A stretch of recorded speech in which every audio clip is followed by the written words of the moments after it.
Hi, I'm Rebecca Harris, and welcome to this edition of Faces and Places. I am so excited about our guest today, Ian Allen. He is with the Revival on the River, and this is one of my favorite events that we have here in Phoenix City. So, Ian, welcome to the show. Thank you. Thank you for having me. I know that you've been very busy for quite some time now with your committee that helps to work on the Revival on the River. But first of all, I want to get to know you a little bit. Okay. So, do you live in Columbus? I live in Phoenix City, Okay. off of River Chase, so right over the river. And I've been here. I moved to Columbus in 2003 for college, and then have stuck around, got married here, have kids here, and so this has become home. So, what's your wife's name? Jenna. Jenna. And you, how many children do you Got have? 2 kids. So Addie just turned 5 in January, and then our son Avery will be 3 in July. So you have quite a busy little family. Yes. They're all over the place. Well, what church do y'all go to? I'm actually the student pastor at Winton United Methodist. Okay. Yes, ma'am. That So, is great. A full plate. Yes. Well, I've gotten to know Andrew Chalmers and Catherine and some of the other people that work on the Revival on the River project. Can you tell us a little bit about how this came about and who all plays parts in planning this? Okay. Yeah, that's a full question. This year will be the 5th one, so Yay. it's so exciting. Originally, when it started, I was a part of it and helping Andrew, and some of these people, Catherine, have come on along the way, and we've added to the team, and some members have stepped off the team, and it was really just kind of birthed out of a heart of unity and really seeing churches come together in a celebratory way in our city. And so when we put on the first one, there really wasn't this long-term plan of let's do it every year or what's this going to look like, and it just went over so well, and the community really responded to it in a positive way, and so it's become an annual thing, and so it's been exciting. It's something that we look forward to every year. It's hard to believe it's already back again, and it's just been incredible. The city has really gotten around it. Well, I remember when Andrew first came to my office, I was the special events coordinator for the city at the time, and he came to my office up at Parks and Rec, and he was explaining the concept to me, and I thought the amphitheater is the perfect place to do this. Right. So we were very excited at how successful it was, and the amphitheater can hold up to 3,000 people. Right. And if you've never been to the Revival on the River, you really need to try to make plans to go, because it is an incredible opportunity to see so many different churches represented there, and just, general public. Even if you don't go to church, it's okay. You're welcome. We want you to be there. It's an opportunity for people to meet each other, to worship together, to listen to wonderful Christian music, and just hang out. Absolutely. So you usually have all kinds of things for the children to do. Are you doing that this year? Yes, ma'am. We'll have a kids zone, and we're excited about it. It's going to be in a new location. I think it's going to be a little bit bigger than it has been in the past, and so we'll have activities for the kids to be a part of kind of at the beginning of the night, free food, and like you said, just a fun community event to come and hang out, regardless of where you go to church or if you go to church. It's just a fun night of fellowship. Well, what is the purpose of this? Overall, I think really just to bring and see unity in our city. People that look different, act different, work at different places, have different lifestyles, different backgrounds, just coming together under one banner. It's really cool that it's right there on the river, dividing 2 states. Yes. And so there's just so much fun and energy and momentum going into seeing a stadium or amphitheater full of people from all walks of life. And so there will be worship music and a gospel presentation, but we just really love seeing the community come together on a night and just having fun with one another. Well, talking about the community coming together, tell me about Take the City and what that is and when that came about. Okay, so Take the City has been going on. It started around the same time that the first Revival on the River started, and Andrew Chalmers was here in town, and he was working with the group Teen Challenge, and so kind of as one of his service projects, he was to put on an outreach event for the city. Right. And so he put that on, and again, kind of really wasn't a long-term vision of keeping something going or turning into a ministry, but it went so well, and the community really responded to it that he saw a need for not just getting churches together, but really equipping them and then sending them out into our city. And the whole idea and even phrase, name, Take the City, came from we believe that when churches come together and we really operate in this obedience, that we could take a city back and really declare it for the Lord and see positive change in the education scene and the government scene and just encompass the whole city. And so it's really been an exciting journey. And take the city, they gather and they meet once a month to do worship and send teams out all over the city, but it's even become so much more than that. And it's really become a lifestyle and an identity, and people have just really attached to it and gotten behind it, and it's been incredible. Well, I have seen YouTube videos of some of the things that y'all have done, and the people who go out and do these projects are so touched by the response that they get from the people that they do the services for. Right. It changes their life as well. Absolutely. So I'm very excited that y'all do that, and I'm glad you're continuing to do that. And, you know, sometimes people have a heart to want to go out and do something in the community, but they don't know how to do it, and you can't just walk up to somebody and just start doing something for them. So the fact that y'all have organized a way for this to happen, and you train people in the proper way to go about this, is just really a fantastic experience for both people, the person who's getting the services and the people who are actually doing them. It really is. And I really do believe that you can tell people all day long, Jesus loves you. Right. Showing them Right. makes all the difference. It does. So I'm very proud of y'all for doing that. Thank you. Thank you. Well, Ian, tell me a little bit about the music. Okay. I know that from stage managing the shows that we've done at the amphitheater over the years, that it's a lot of work. It is. A lot of detail. It is. And it takes a lot of dedication on your part. So if you having a family with small children and your job and just juggling everything that you do, I'm really proud of you for stepping up to the plate and doing this. Yeah. So tell me a little bit about the groups that you have that are going to be ministering there. Okay. And I'm being very careful not to say who's going to be performing. Right. Because this is not a performance. Right. It's these groups are leading the worship. Right. So tell me about that. So this year we've kind of packaged it a little different than we have in the past. We've had a lot of different kinds of groups, from human video to dance groups to, we had a karate group, I believe, the first year. And so every year it's been different, kind of a festival-like showcase of talent from all over the city. This year, two things that we're really excited about. We're going to have a unity choir. And we've had that in different ways the past couple of years, but I think this year is going to have a little bit different flair that's going to involve more people than it has in the past, which is exciting. That's and great. Then Imminent Worship, which is, I'm the director over that, and that's kind of the arm of Take the City that I lead, is a ministry in town that's worship-based, but we change venues every month. We're at a different church every month with a completely different band and team. And so this year's Revival on the River will have musicians on stage from upwards 10 to 15 different churches, people that don't typically play together. It's not like a traveling group or a band that's really tight. It's a bunch of people that have to put in the extra effort and the extra rehearsal time to get together and practice and really form a band that they're not used to playing with. And so that's such a fun part for me, is to see talent. Our city is so packed with talent and talented, gifted people. But to see them come together and use those gifts together in a setting they're not comfortable or necessarily used to doing. And so that's part of the challenge, but it's also the reward at the end of the night to see, like, that went really well and it was a lot of fun, and seeing people get to play with one another that don't typically get to. And so it is a lot of work in planning it and scheduling it and finding time that people can get together and rehearse and all of those things, but the reward of it is so worth it. And so every year we've dodged the weather somehow, every year being outdoors, but just going home every time as it ends is just so refreshing and rewarding to see how it turned out and how it played out, and it's a lot of fun. I know that y'all start planning the next year before you even get done with this year. Right. So it's an amazing thing that so many people in the community are getting involved in this. It is. It really is. Wow.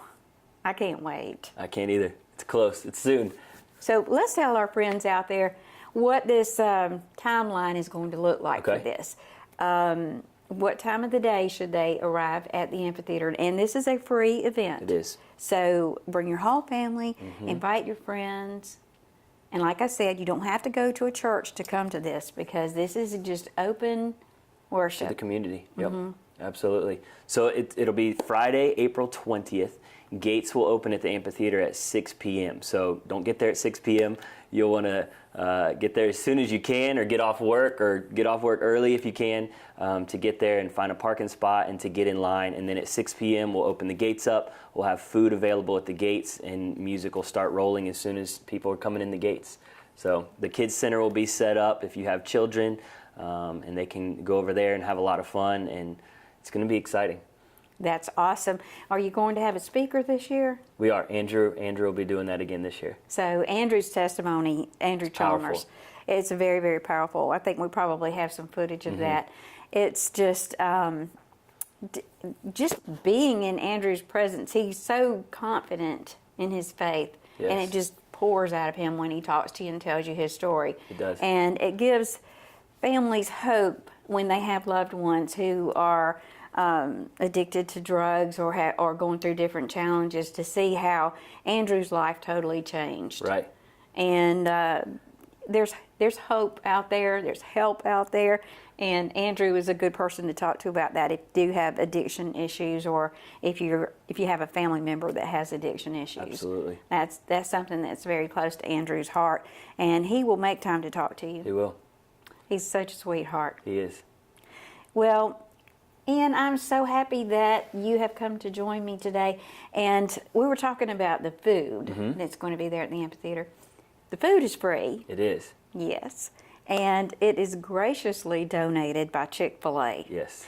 So tell me a little bit about that. Okay, so the first year we reached out and felt like we wanted some sort of food to be provided for the event, and so we reached out to Chick-fil-A, and they were incredibly generous and gracious and said, we want to be a part of that. And so naturally we've gone back to them every year, and they've said yes. And so it's been an incredible partnership, an incredible draw. People love their bagged dinner, and so they said yes again this year. So we're really excited about partnering with them again. Well, it's just an awesome thing.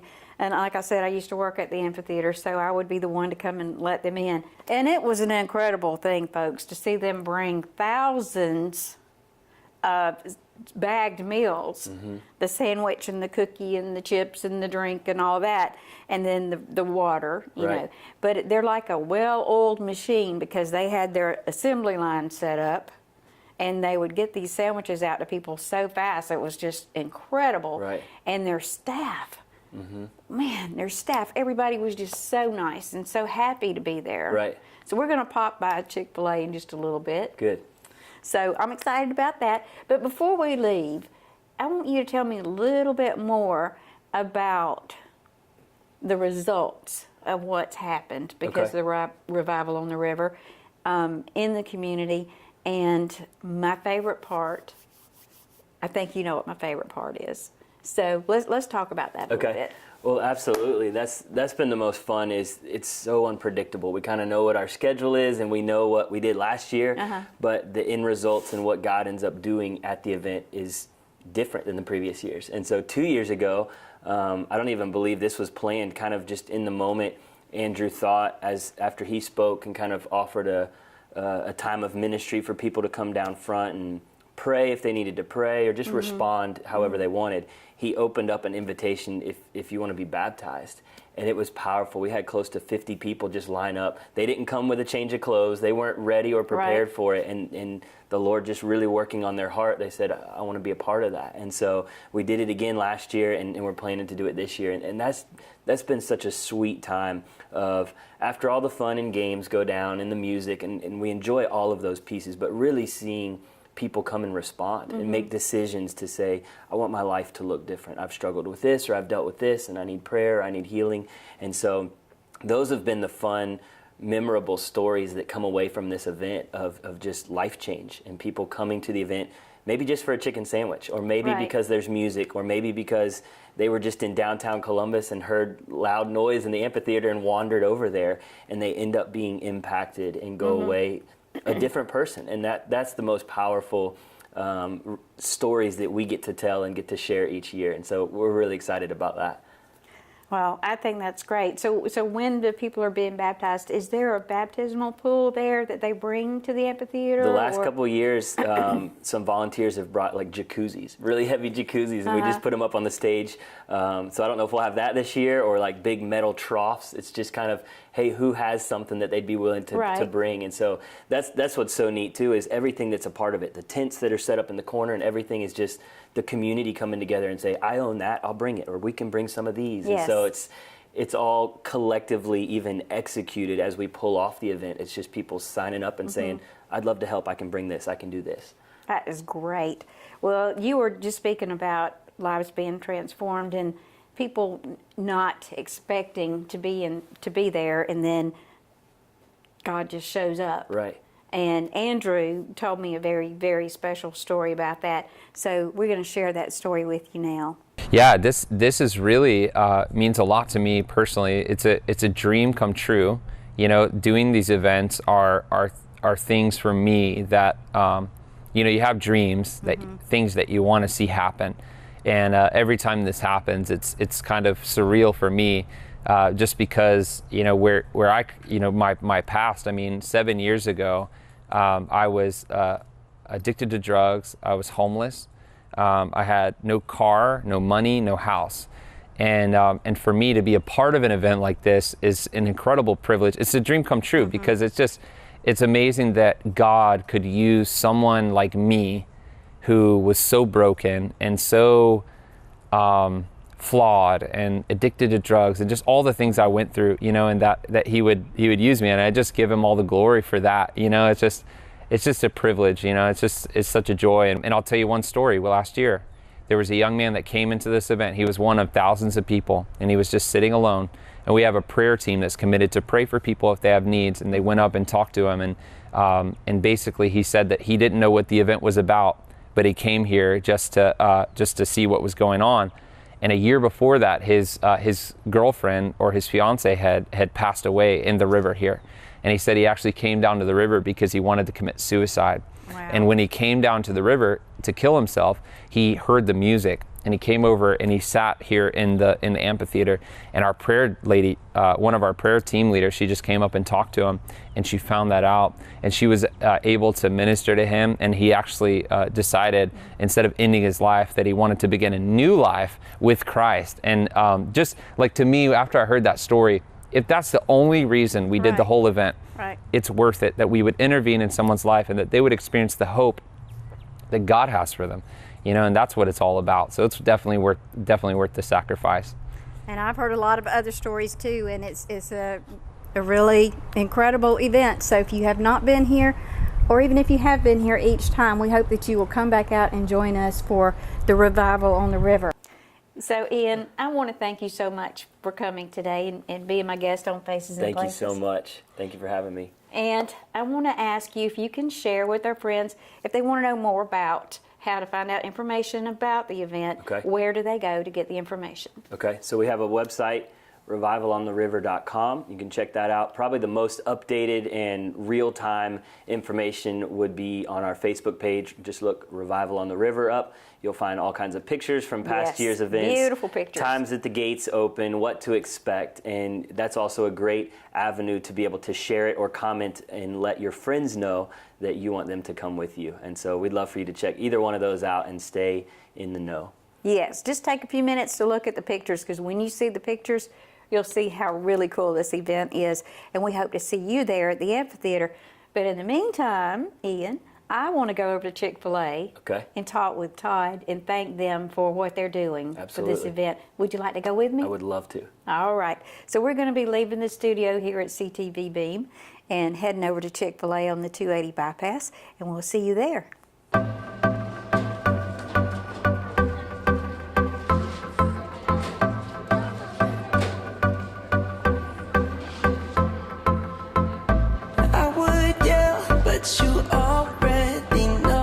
So we are at Chick-fil-A right now on the 280 bypass, and I wanted to stop by today and just tell you, Todd, how much we appreciate what you have done for the Revival on the River. And I remember the first year that y'all came down to the amphitheater. Something happened that impressed me so much. You and some of the other managers came down. I don't even know if you remember this, and y'all were looking at the site, trying to figure out how you were going to feed this many people at the location, which was a challenge, but you pulled it off. And you guys walked around the amphitheater and prayed over the amphitheater. It was not for anybody's benefit or to impress anybody. It was just what you did. So can you tell me a little bit about that and why you work at Chick-fil-A? Well, first off, we're glad to be a partner with Revival on the River. I think this is our 4th year or our 5th year, and it's just been a blessing to be able to be a part of. And so, part of it is it's a great thing that they're doing in the community. And when we first sat down and said we were going to get 3,000 people there, I was a little surprised, but the community came, and they definitely did come. And obviously for Chick-fil-A, we're just glad to be a part of that. And obviously, our company is founded on biblical principles. And our core purpose is to glorify God by being a faithful steward of all that's entrusted to us and to have a positive influence on all who come in contact with Chick-fil-A. So whenever we have an opportunity to serve in the community, we try to take those opportunities and look at them. And so obviously when we get over there, we partnered with some other Chick-fil-A's to help us to be able to provide that, because I can't do that alone here at this restaurant. And it's just been a blessing to see people. Lots of churches coming together. And for us, when we see an opportunity, we want to pray and we want to unexpectedly just be prepared for what's going to happen there. And obviously there's been lots of things going on and lives changed there. And again, we're just grateful to be a part of that. Well, we're so thankful that you let us just pop in today at Chick-fil-A to visit you, because I know we're right here at lunchtime and you're probably very, very busy. But we at CTV Beam want to just express our gratitude to Chick-fil-A for what you do as a partner with Revival on the River. Well, it's our pleasure, and we look forward to seeing you guys soon.